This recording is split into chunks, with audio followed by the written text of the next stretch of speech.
이스라엘 땅에서 가장 고통스럽고 또 버림받은 자들의 병으로 여겨지던 그 병으로 고통받고 있던 한센병 환자 10사람이 서로 의지하면서 나름대로의 공동체를 이루며 살고 있었습니다.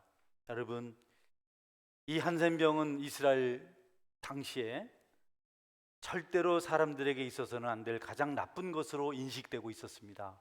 그러나 하나님은 특별한 사람에게 나쁜 것이 아니고, 그것이 가장 나쁜 것이 아니고, 하나님께서 인간의 죄를 깨닫게 하시려고 혹독한 교훈의 방편으로 사용한 것이다. 인간의 죄가 얼마나 무섭고 얼마나 처절한 것인지를 인간들이 몰라서 하나님께서 어떤 사람들을 택하셔서 그들을 깨닫게 하시려고 방편으로 삼았다. 이것이 바른 성경 해석입니다. 여러분, 죄는 영혼을 병들게 만들고 양심과 육체를 무감각하게 만듭니다. 죄가 사람을 얼마나 철면피하게 만드는지 수치를 모르고 인정사정이 없는 그런 사악한 자로 만들어버립니다. 나병이라는 질병을 통해서 너희들의 죄가 이와 같다라고 깨닫게 하시려고 어떤 사람들을 선택하셔서 그 병으로 고통 가운데 살게 하신 겁니다.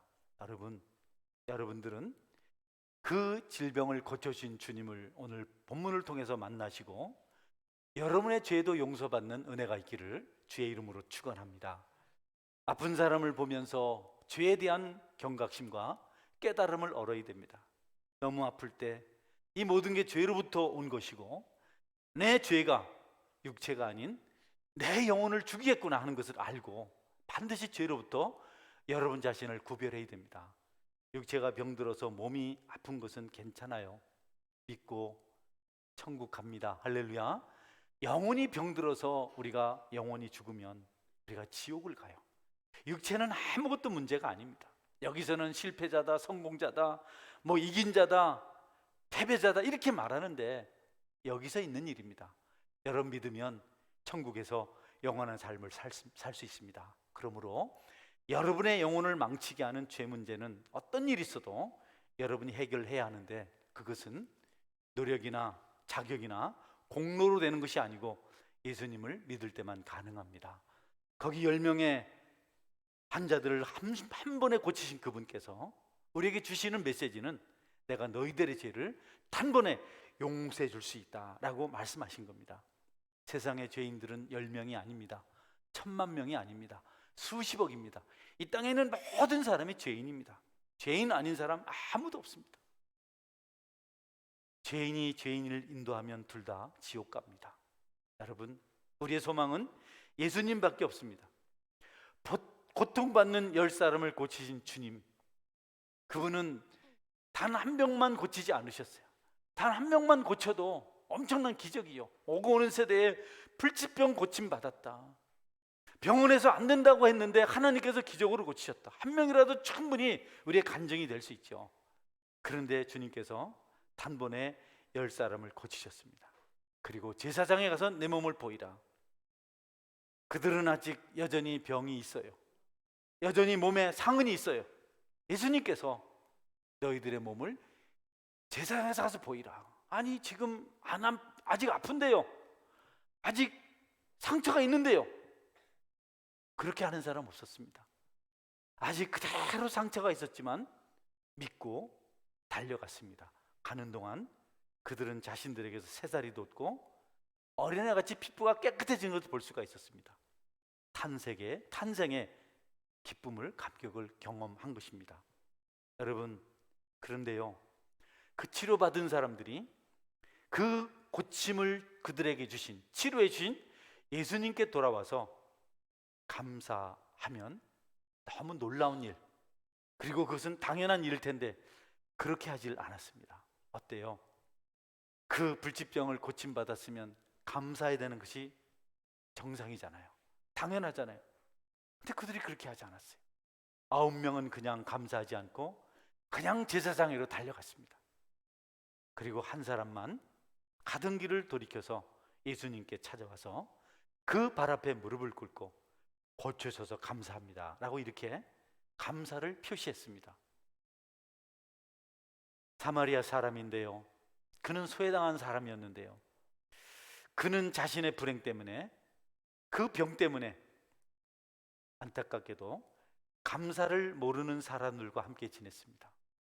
여러분, 감사가 없는 사람하고 살면 피곤합니다.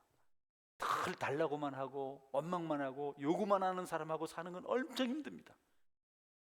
병이라는 불행 때문에 감사하지 않는 사람들과 이 사람은 또 다른 불행한 삶을 살았습니다. 그리고 여러분, 감사하지 않는 9사람, 그들은 자신의 불행 때문에 감사하는 한 사람과 더불어 살 수 있었습니다. 중요한 것은 감사하는 사람이 있다는 것입니다. 내가 감사하고 있다는 것입니다. 감사하는 사람은 삶이 윤택하고 자신뿐 아니라 다른 사람도 행복하게 만들어줍니다. 감사하지 않는 사람들은 자신의 영혼도 피폐하고 다른 사람의 영혼도 피폐하게 만듭니다. 그들에게는 풍요가 없습니다. 위로가 없습니다. 그들은 다른 사람에게 나쁜 영향을 미칩니다. 그러나 감사하는 사람에게는 기쁨이 있습니다. 행복이 있습니다. 풍요가 넘칩니다. 여러분들은 항상 감사합니다. 고맙습니다. 성도님 때문에 행복합니다. 당신이 있어서 좋습니다. 이렇게 고백하며 살아가실 수 있기를 바랍니다. 그러면 기적이 일어나거든요. 커다란 자루에 감자가 담겨 있는데요, 그 감자가 모두 썩게 되는 일은요, 최초의 썩은 감자 하나 때문에 그렇습니다. 썩은 감자 하나 때문에 자루 안에 있는 많은 감자가 다 썩는 겁니다. 똑같습니다. 우리 주변에 감사하지 않는 사람 한 사람만 있어도 우리는 불편해요. 우리는 힘이 듭니다. 그러나 아무리 어려워도 진심으로 감사하는 사람 한 사람이 있으면 그 분위기가 기쁨, 즐거움, 행복, 그런 분위기로 변화됩니다. 감사의 능력이죠. 여러분이 한번 해보세요. 사이가 안 좋은 어떤 사람에게 진심으로 감사합니다. 감사합니다. 정말 감사합니다. 그렇게 할 때 그와의 관계가 단번에 회복되는 역사가 일어납니다. 여러분, 많은 사람들이 축복을 받았지만 감사하는 사람은 많이 적습니다. 오늘 저와 여러분도 축복받은 사람입니다. 오늘 아침에 일어나서 맑은 하늘을 보고, 여러분, 이 자연 모든 이치를 보고 예배드리게 된 일, 큰 감사 제목인 줄 믿으시기 바랍니다. 수많은 사람들이 이거를 감사하지 않아요. 10사람이 치료받았는데 한 사람만 주님 앞에 무릎 꿇고 감사드렸어요. 9대1에 감사합니다. 다른 사람이 다 감사하지 않았지만 그는 감사하러 갔습니다. 세상이 다 감사를 모르고 고마움을 모르고 자기 훌륭한 멋에 살아간다 할지라도 여러분은 이 한 사람처럼 하나님 감사합니다, 하나님 고맙습니다, 하나님께 감사하는 믿음을 가지시기를 바랍니다. 감사가 인색할 때 감사라고 말할 수 없습니다. 얼굴이 붉어지고 여러분 볼이 튀어나오고 눈을 찡그리고, 감사가 없는 사람에게서는 감사의 표정이 연출되지 않습니다. 감사하는 사람은 그냥 보고만 있어도 평온하고 그는 위로가 되는 사람입니다. 여러분은 무엇보다도 하나님께 감사하는 믿음 가지시기를 주의 이름으로 축원합니다. 여러분께서 제가 어느 분의 도움으로 이 진찰을 좀 받았어요.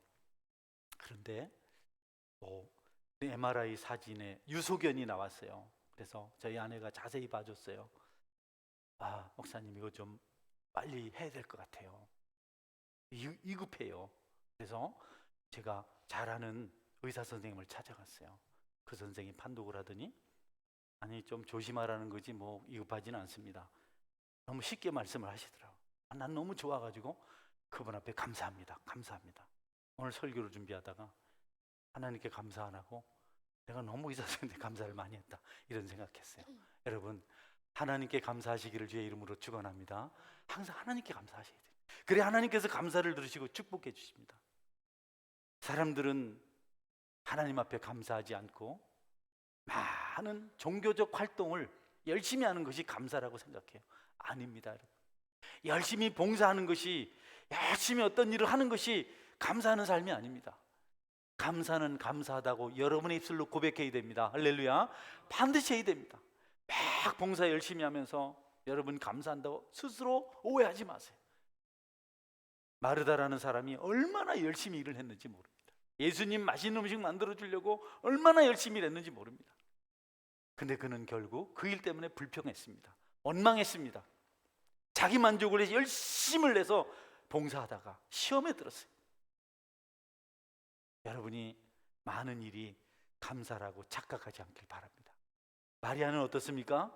아무 일도 하지 않고 예수님 말씀 앞에 앉아서 발치에 앉아서 그분의 말씀을 들었다가 나중에 예수님을 찾아가서 나디앙 한옥합을 드리며 감사의 고백을 했습니다. 주님은 그 마리아를 칭찬하셨습니다.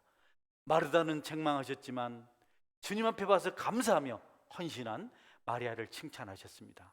많은 일이 아니라 주님 앞에, 하나님 앞에 헌신하며 감사하는 것이 칭찬 듣는 일인 줄 믿으시기를 바랍니다. 열심히 일로 만족하지 마세요. 우리 주님은 그것보다도 겸손한 마음으로, 기쁜 마음으로 주님 감사합니다. 아침에 일어나서도 감사하고, 길을 가다가도 감사하고, 자리에 누울 때도 감사하고, 사람을 만났을 때도 감사하고, 자녀에게도 부모에게도 아내에게도 남편에게도 감사하는 사람을 주님은 기뻐하십니다. 할렐루야. 예, 여러분 집에서 자꾸 감사하십시오. 아내에게 감사하십시오. 고맙다고 하십시오. 남편에게 그렇게 하십시오. 기도에 열심을 내는 사람들 있습니다. 예, 열심히 기도합니다. 방언도 하고 열심히 기도합니다. 마치 10명의 이 병든 사람들이 합심해서 주여 우리를 불쌍히 여기소서, 긍휼히 여기소서 외친 것처럼 그렇게 열심히 기도하는 사람들이 있습니다. 두 손 들고 기도하는 사람이 있습니다.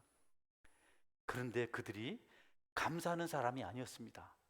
그렇게 소리치며 외치며 기도한 사람 중에 감사한 사람은 한 사람밖에 없었습니다. 여러분, 기도가 감사라고 착각하지 않길 바랍니다. 나는 기도하니까 감사하는 훌륭한 성숙한 성도라고 생각하지 마십시오. 많은 사람들이 응답을 해서 기도해놓고 응답이 주어지면 감사하지 않아요. 까맣게 잊어버려요. 삶의 풍파가 찾아오면 하나님 풍파를 제거해 주세요, 그렇게 많이 기도하는데 그 풍파가 잠잠해졌을 때 응답받은 것에 대한 기억이 없어요. 감사가 없습니다. 새까맣게 잃어버립니다. 병든 사람이 고쳐주세요, 살려주세요 기도합니다. 병이 치료되면 여러분 찬양과 감사가 병들어 버려요. 그는 더 이상 그것에서 감사하지 않습니다. 기도 응답 받은 사람은 많지만, 기도를 힘있게 하는 사람들이 많지만 감사하는 사람은 적습니다. 지난 주중에 권사님에게 연락을 받았어요. 성도님 중에 한 분이 수술하지 않고 고민하던 병이 치료되어서 감사해서 어느 감사주일에 떡으로 섬기겠다고. 할렐루야. 큰일 났습니다. 벌써 12시인데 끝날 시간 다 됐는데 아멘 안 하면 설교 길어지는 수가 있습니다. 아멘 하십시오. 네, 그래. 한 분만 더 했으면 막 끝날 건데 예, 그래도 설교를 좀 합시다. 여러분 얼마나 감사합니까? 많은 사람이 고침받고 기적을 경험하지만 이렇게 고백하며 하나님 앞에 교회를 위해서, 성도를 위해서 섬기는 사람들이 많지 않습니다. 여러분 우리 성경 말씀 한번 볼까요? 주님의 명령입니다. 시편 50편 23절입니다. 감사로 제사를 드리는 자가 나를 영화롭게 하나니 그의 행위를 옳게 하는 자에게 내가 하나님의 구원을 보이리라. 아멘. 감사로 제사를 드리는 자가 하나님을 영화롭게 한다. 기도를 많이 하는 자, 무슨 봉사를 많이 하는 자가 아니고 감사로 제사를 드리는 자, 감사로 사는 자, 감사로 예배 드리는 자가 하나님을 영화롭게 한다. 여러분에게 감사가 있어야 됩니다. 레위기 7장 12절 13절입니다. 만일 그것을 감사함으로 드리려면 기름 섞은 무교병과 기름 바른 무교전병과 고운 가루에 기름 섞어 구운 과자를 그 감사제물과 함께 드리고 또 유교병을 화목제의 감사제물과 함께 그 예물로 드리되. 뭐라고 읽었어요? 잘 못 들었다. 응? 좀 다르게 잠을 깨고. 그래서 여러분 할렐루야. 그럼 시편 100편 4절로 갑시다. 네. 감사함으로 그의 문에 들어가며 찬송함으로 그의 궁정에 들어가서 그에게 감사하며 그의 이름을 송축할지어다. 아멘. 말씀은 간단합니다. 여러분 마음을 열고 감사하시기 바랍니다. 교회 올 때 감사함으로 들어오시기 바랍니다. 그 말씀입니다. 어디든지 집 문을 들어갈 때도, 옛날에는 성전이 따로 있었지만 오늘날은 성전이 우리가 아닙니까? 여러분이 있는 가정이 성전이 아닙니까? 항상 감사함으로 문을 열어라. 아침에 일어나거든 감사합니다로 하루를 시작하시기를 바랍니다. 네. 주께 감사하는 것보다 종교의식에 집중하는 사람들이 있습니다. 여러분, 여기 9사람은 예수님에게 가지 않았어요. 하나님께 감사하지 않았어요. 열심히 제사장을 찾아갔어요. 병이 나았는데, 제사장은 율법입니다. 제사장이 병이 나았는지 안 나았는지 진단을 내려주는 사람입니다. 갈 필요가 없죠. 예수님께서 고쳐주셨는데. 그런데 9사람은 제사장에게 달려갑니다. 종교적 열심이죠. 한 사람만 예수님께로 돌아와서 감사했습니다. 여러분이 종교적인 열심, 이것저것을 많이 하는 것 가지고 하나님을 기쁘시게 할 생각하지 마십시오. 행위로 말미암지 않고 은혜로 되는 것입니다. 할렐루야. 예, 우리는 행위로 자꾸 무엇을 하려고 하는데 그거 위험해요. 행위를 해야만 만족한 것은 아직 영적으로 성숙하지 않아서 그래요. 저도 그런 사람 중에 하나거든요. 다른 사람 한 사람만 제사장에 가는 걸 멈추고 예수님께로 왔습니다. 많은 일을 두시고 주님께로 향하시는 은혜가 있기를 주의 이름으로 축원합니다.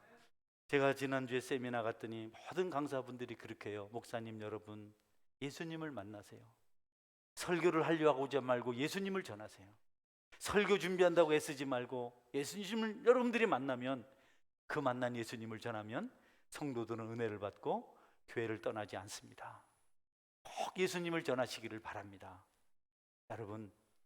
여러분은 어떤 일에 심취하고 중독 천상이 있는 모습으로 살지 아니하고 예수님을 만나는 은혜가 있기를 주의 이름으로 축원합니다. 그런 종교적 열심이, 여러분 다른 종교도 많이 있잖아요. 그런 종교적 열심이 꼭 교회가 아니라도 여러 곳이 있지 않습니까? 감사가 결핍되어서 우리의 신앙이 왜곡되고 기쁨이 없고 즐거움이 없고 피폐하게 되는 너무도 많습니다. 좋은 것은 외적인 행동보다 내면의 기쁨입니다. 할렐루야. 여러분 속에 진실이 있고 감사가 있고 평강이 있고 사랑이 있고 감격이 있으면 그것이 주님을 기쁘시게 하고 모든 사람을 새롭게 합니다. 일을 한다고 다른 사람 불편하게 만들지 마세요. 너무 일한다고 여러분 너무 에너지를 쏟지 마세요. 그것 때문에 시험 듭니다. 그것보다 먼저 예수님을 만나서 그분에게 감사하는 은혜가 있기를 바랍니다. 하나님은 그 한 사람 때문에 만족했어요.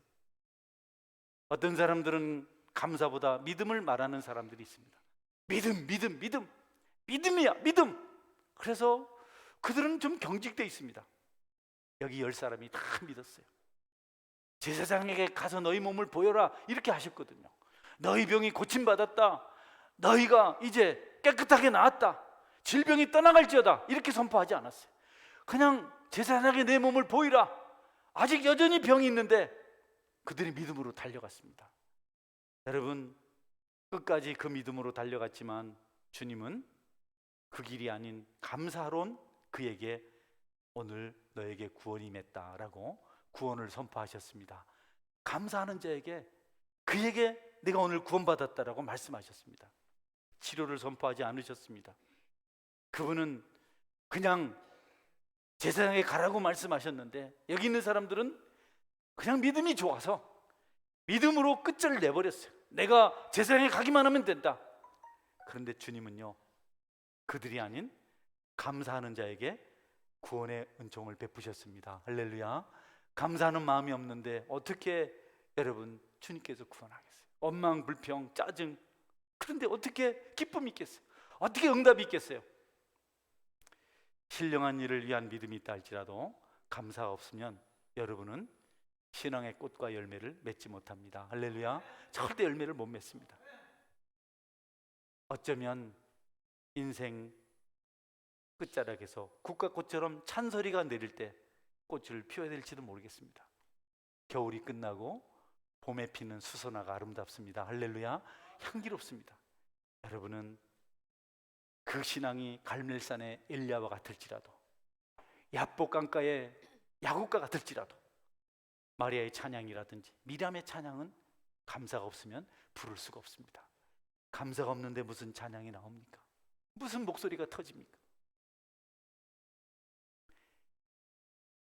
여러분이 하나님 앞에 오늘도 기도하셨는데 하나님의 것을 하나님 주신 소득인 줄 알고 드릴 때 하늘에 있는 여러분의 창고가 풍성하게 될 줄 믿으시기를 바랍니다.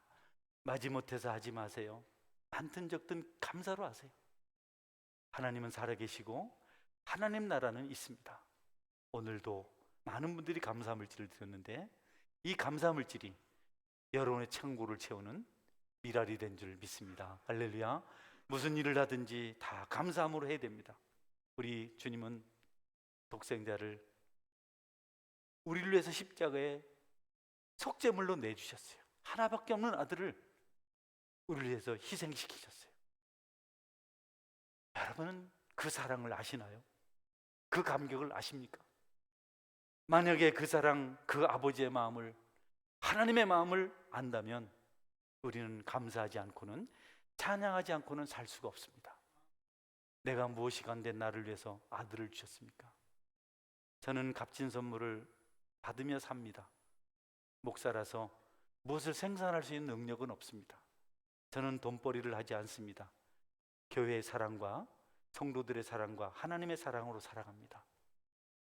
그것 때문에 힘을 얻어서 목회를 합니다. 저는 따로 미래를 준비하지 않습니다. 하나님을 믿으며 살아갑니다.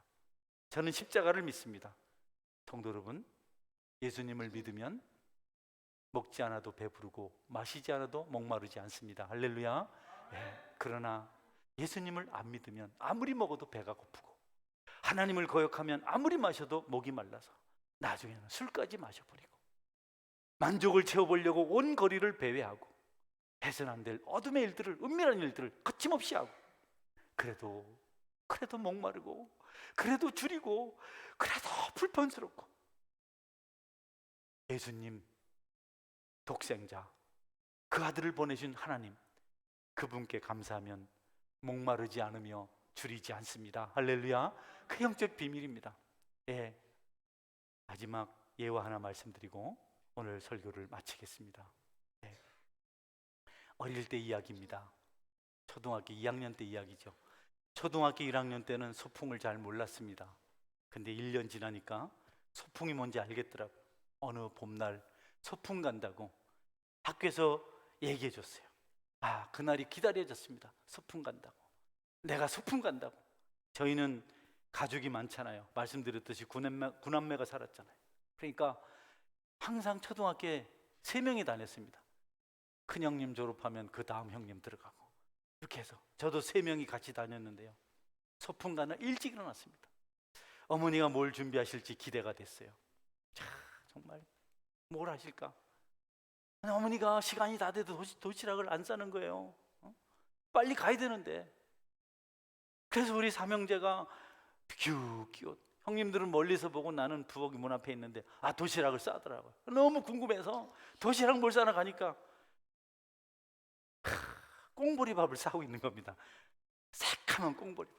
그때는 이렇게 방앗간에서 방아를 세게 이렇게 하지 않아요. 곡기 떨어진다고 껍데기만 살짝 벗겨서 보리밥을 하면 새카맣습니다. 꽁보리밥. 그래도 아직 반찬이 남아 있잖아요. 할렐루야. 밥은 그렇지만 반찬은 좋겠지. 반찬을 담는데 소금을 담는 겁니다.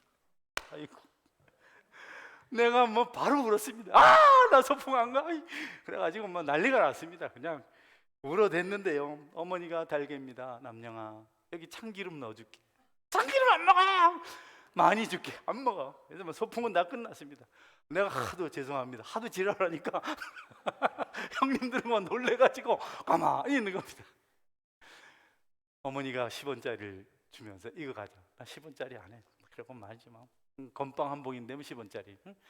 건빵 그건 뭐 마지못해 먹는 거지 맛이 있습니까? 네. 단팥빵 하나인데. 울고 하니까 달게다 안 되니까 어머니가 기적을 일으키더라고. 어디서 세종대왕 얼굴이 그려진 100원짜리 가져오신 겁니다.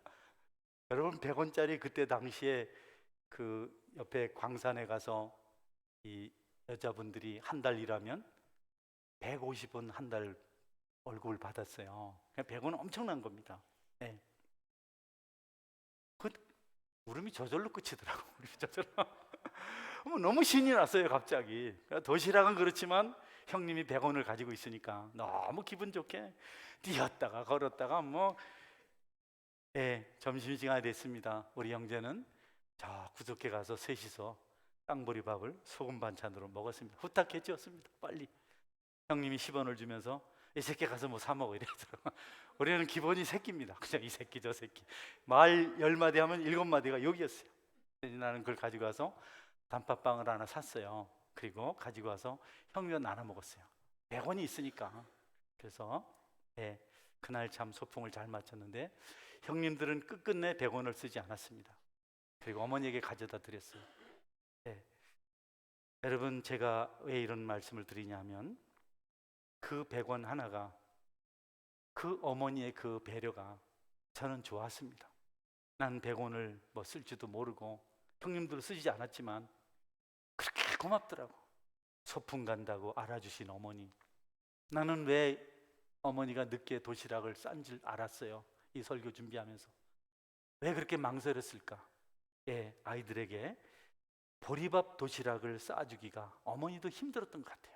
미루다가 임박해서 도시락 얘기도 아니고 100원짜리 이야기도 아닙니다. 성도 여러분, 하나님은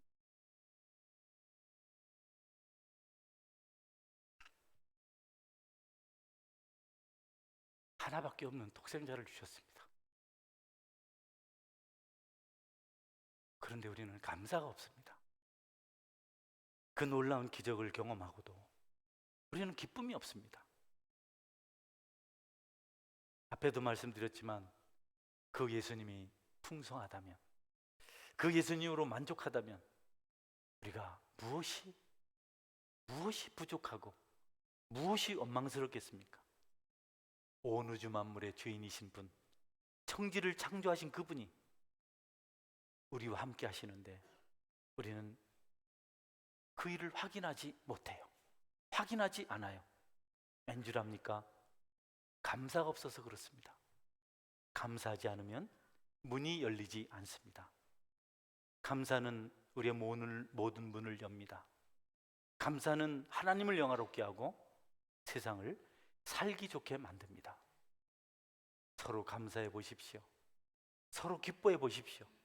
서로 존중해 보십시오. 거기 천국이 도래합니다. 그러나 우리가 감사를 포기하면 모든 문이 닫히고 우리는 행복을 경험하지 못합니다. 오늘 본문 17절에서 19절입니다. 우리 같이 한번 읽어볼까요? 같이 읽으면 시작. 예수께서 대답하여 이르시되 10사람이 다 깨끗함을 받지 아니하였느냐? 그 9은 어디 있느냐? 이 이방인 외에는 하나님께 영광을 돌리러 돌아온 자가 없느냐 하시고 그에게 이르시되 일어나 가라, 내 믿음이 너를 구원하느니라 하시더라. 주님 안에서 사랑하는 성도 여러분, 우리는 감사가 인색한 시대에 살고 있습니다. 그러나 우리는 그 시대를 흉내내면 안 됩니다. 요즘은 뭐든지 피켓 들고 뭐든지 도전하고 시위하는 것으로 쟁취합니다. 피를 흘려야만 됩니다. 그러나 여러분, 우리가 예수님을 믿고 그분께 감사하면 저절로 시온의 대로가 열릴 줄 믿으시기를 바랍니다. 그 감사가 저와 여러분의 있기를 주의 이름으로 축원합니다. 아멘. 같이 기도하겠습니다. 하나님, 감사가 너무 결핍되어 있습니다. 감사가 너무 핍절해서 삶이 진부하고 짜증스럽습니다. 얼마나 많은 것을 누리고 있는데 우리가 그 일에 대해서 감사하지 않습니다. 여러분, 자녀가 건강하게 감사하지 않습니까? 부모님이 함께 있는 게 감사하지 않습니까? 아내가 없으면 어떻게 하시겠습니까? 남편이 없으면 어떻게 하시겠습니까? 너무 감사할 제목이 많은데 우리는 늘 불만스러운 것을 찾습니다. 주님의 날 모여서 예배 드리는 게 얼마나 감사합니까? 오늘도 하나님께서 역사를 쓰셔서 학습, 입교, 세례를 받았습니다. 이런 일이 주님이 함께 하시는 증거가 아니겠습니까? 우리 같이 한번 하나님 감사합니다. 잠깐 기도하는 시간 기도하겠습니다.